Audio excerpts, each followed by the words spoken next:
truly inspirational. Young moguls, done well. Please don't watch the time that it took me. I'm 6'1", it's gonna be hard to overlook me. No, don't watch the time that it took me. I'm 6'1", it's gonna be hard to overlook me. Keep it real for the people, isn't it? So Mr. Everhype, what inspired you to start using the moniker Everhype? Well, basically, Jamaican people have the word hype in a connotative sense for mean arrogant or narcissistic, you see me? So, some strange reason, I can't understand why to this day people have me like that, you see me? So people used to always say, yo, you're hypey and blah blah blah. So then it was almost a no-brainer when I was thinking of a name for people to say Ever, you see me? Okay. So, you know, we want to know about the origins of Everhype. We want to know, like, you know, which educational institutions influenced you, secondary especially, and prep school, you know? I don't know. Everhype is a little youth still. You know, the little youth days. One school couldn't always have touch Covenant and prep first, you see me? And I was there and touching at the Andrews prep, you see me? They got my Covenant people, my Andrews people, then I go Sabam. I'm touching a Ulmas, you see me? I don't know, so after that alone does still cause we have a wonderful reputation for producing some of Jamaica's finest entertainers. Some of Jamaica's finest in everything, so alone does after that, you see me? So tell us about some of your interests and your hobbies, your likes and your dislikes at this point. Well, hobbies, don't know, FIFA 10 is present still on the PS3. Yeah, I left it out. Right. You see me? More time, enough people don't know still. You might see me out enough, but enough people don't know say. More time is a youth, me just like to sit down and think still, just sit down and think. And just reason with people, just good conversation, I like that. Dislikes, I like no negativity around me, you see me? I like negative people. You see me? Yeah. Alright, well, moving on to more serious matters. I mean, let's talk about your career. Like, how do you feel right now about where your career is currently and the level that you're taking it on as an artist?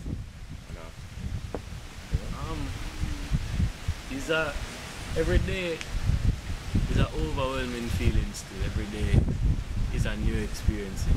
A new experience, you see me? A lot of people, well, who don't know this about still, but we never had much. You see me? Starting out in fourth form, we came up with the idea of basement. We never had much. We never had much of outlets to put out the songs on.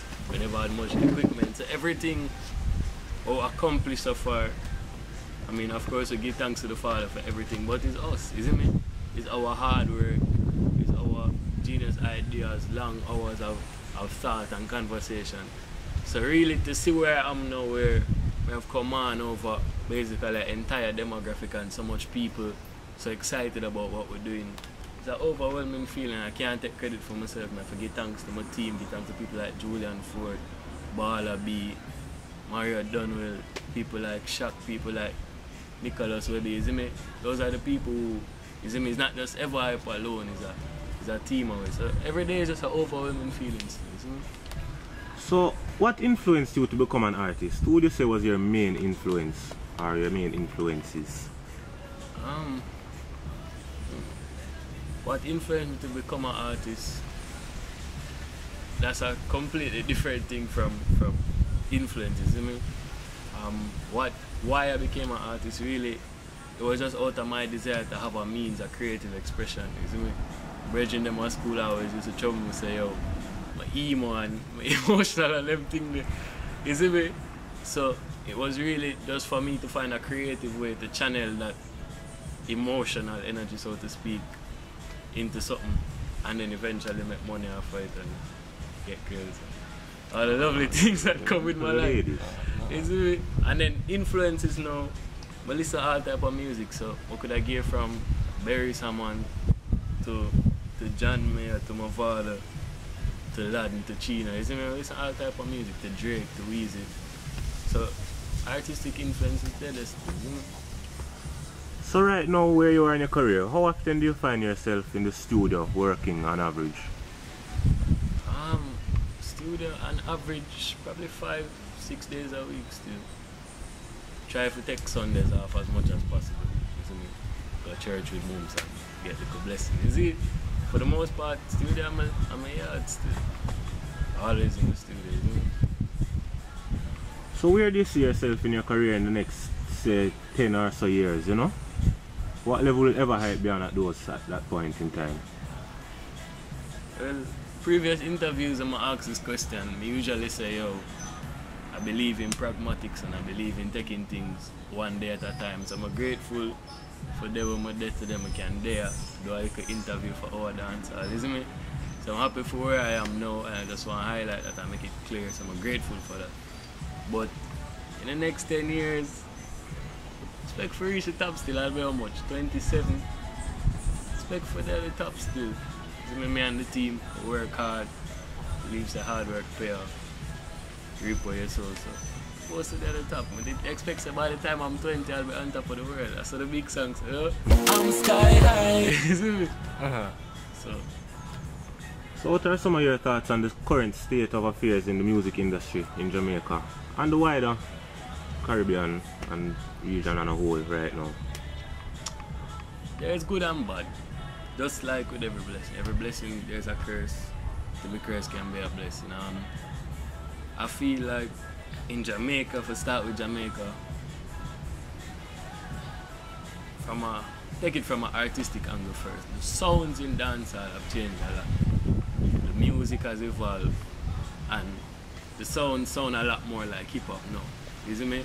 So everybody's looking for that crossover sound, trying to break into American market. So personally for me, if you know my style of music, which has a heavy hip hop influence, that's great. You see me? So from that angle, I like that. You see me?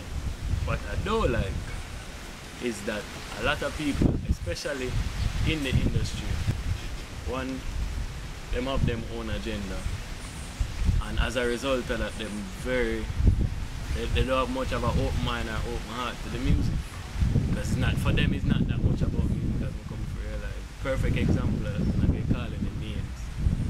For name's sake, you see me, for save some man name.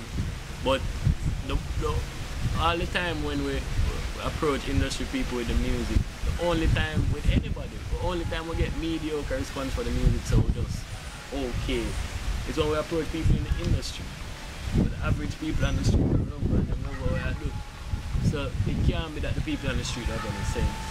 And that them people they are going to download the album illegally and come to your shows. You see me? Clearly there's a problem and I think that's where the problem lies. People in the industry have their own agenda. And them now have a own mind. You see it? Mad.